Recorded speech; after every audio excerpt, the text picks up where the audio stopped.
Hey guys, what is going on? I have something very special for you guys today. I know you guys enjoy whenever I do the dual vlogs, so I decided to bring in a very good buddy of mine. We've worked together for a long time. The last department that I worked with, he was there as well, and he left a couple of years ago to join the school police. So today we're going to talk a little bit about SROs, school resource officers, what their jobs are, and maybe try to bust some of the myths that a lot of people, I think there's a lot of preconceived notions about what SROs do, what their authority is, and stuff like that. So hopefully today we can debunk some of those myths and answer some of your questions. So today I would like to introduce you guys to Officer Friendly. And of course, I have to use a nickname. He doesn't want to be on camera. He wants to be anonymous. We'll just call him Officer Friendly, or OF for short. Hey, what's up, YouTube? Officer Friendly. If you want, can you kind of tell everybody, like give everybody a kind of a background on your experience, how much time you've spent in law enforcement, and what kind of like military background you have and stuff like that? Sure. You know, I got about 12 years in law enforcement. Had some time active duty in the Army Infantry, a little bit of time overseas in Desert Storm.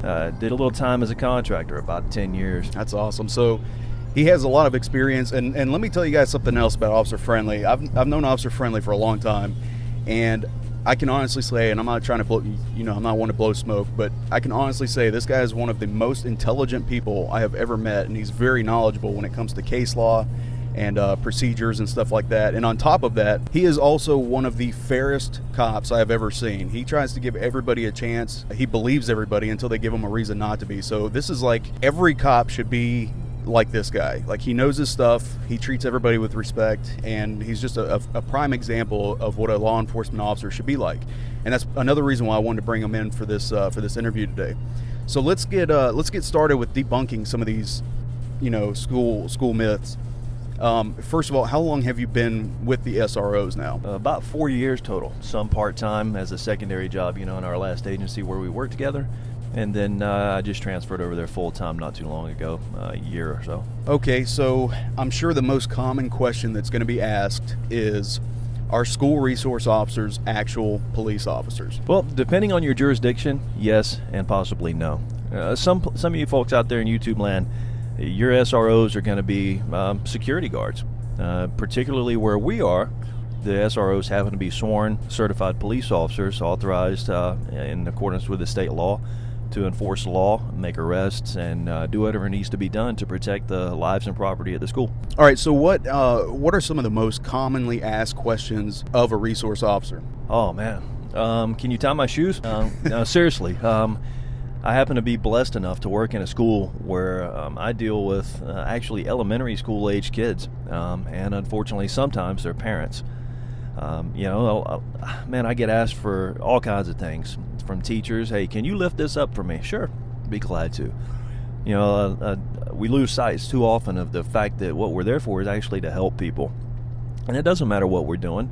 A lot of guys will say, oh, you know what, that's not my job. Well, it is. The truth be told, your job is to help people, and whether you like it or not, that's the way it's going to be.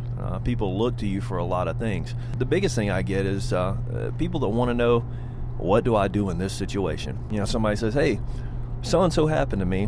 What do I do? Well, you know what? I'm the police officer they see every day when they come to pick up their child or drop their child off from school, or when they come to work as a staff member. So I'm there as a resource for them. True to the word that school resource officer, that name actually fits, because we're not there primarily to enforce the law. We're there to be a resource and to help the staff shape and mold tomorrow's future. So the majority of the questions that people ask you, do they mainly pertain to school-related stuff, or is it usually outside of that scope? I think it stretches the whole gambit. A lot of it is focused on what goes on in the schools, but similarly, as much of it is probably going to be, hey, like I said, what do I do in this situation? My blank blank is doing blank blank and blank blank. What does the law say? Okay, well, as I'll tell them, I'm not a lawyer, but here's what the law says to me. That's a good explanation, man.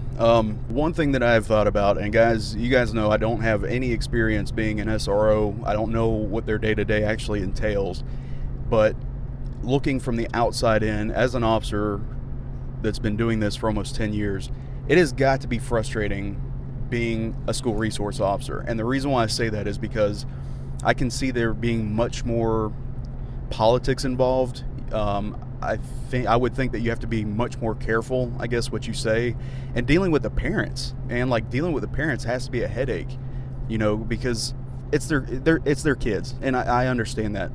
But I think a lot of people have unreasonable expectations of what we can and can't do. What do you think about that? Unreasonable expectations. I think the problem is that people have unreasonable perceptions sometimes.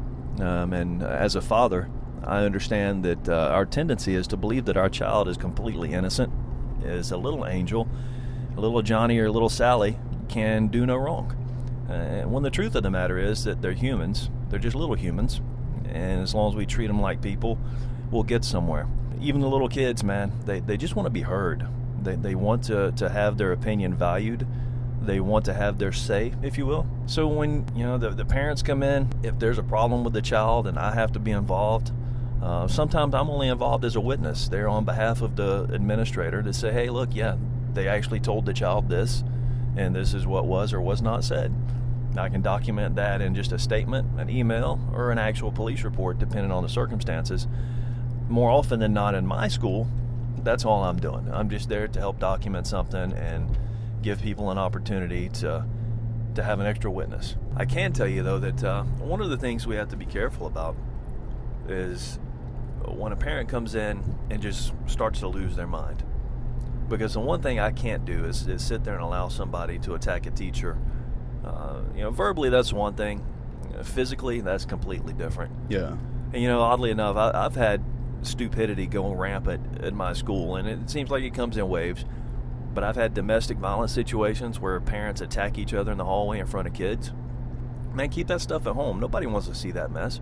And I'm not saying that because I don't want to deal with it. I love helping people that need it. Your child and someone else's child does not need to see you attacking your husband or your estranged husband in front of his new girlfriend, and then you attack the girlfriend and the mom. Nobody needs to see you pull out a claw hammer and attack somebody because you think he's cheating on you.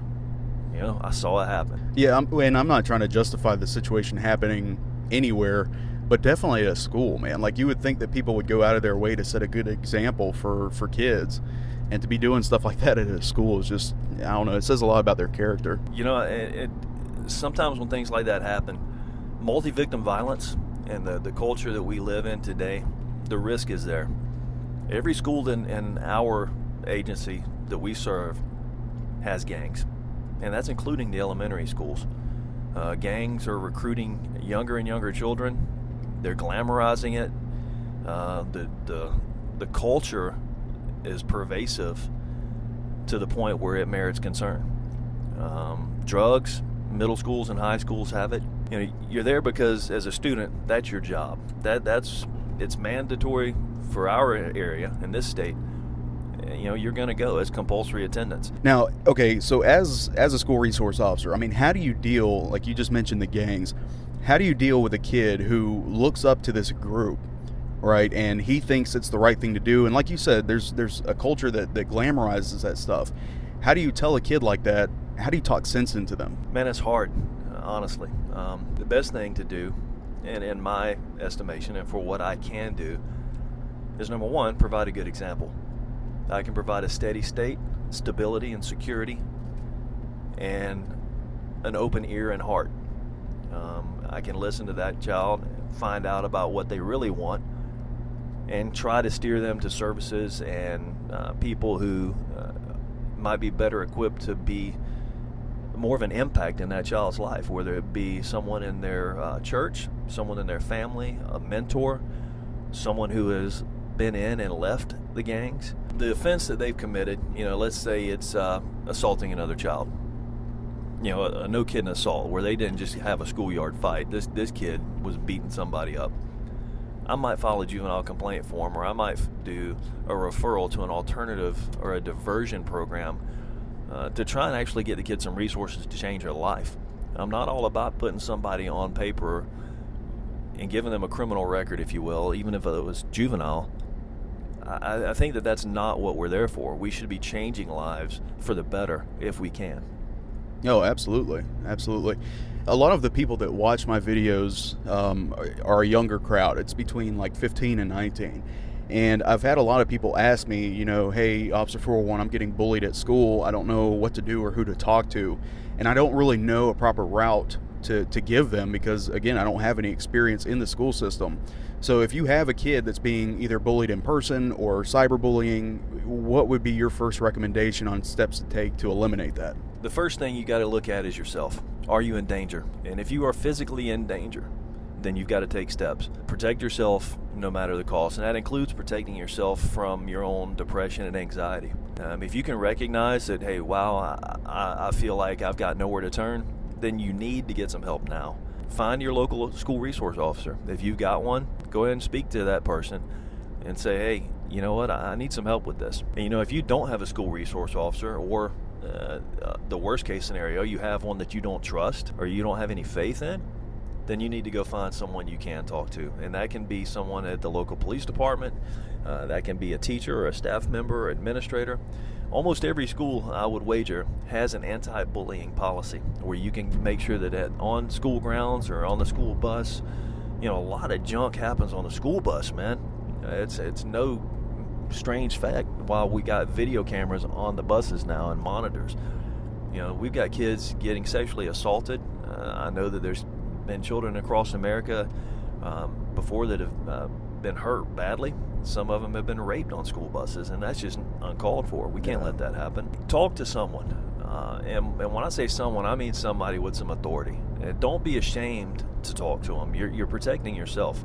If you're not of a physical size, physical ability, or with the willpower to be able to defend yourself from this, it doesn't have anything to do with your value as a human being.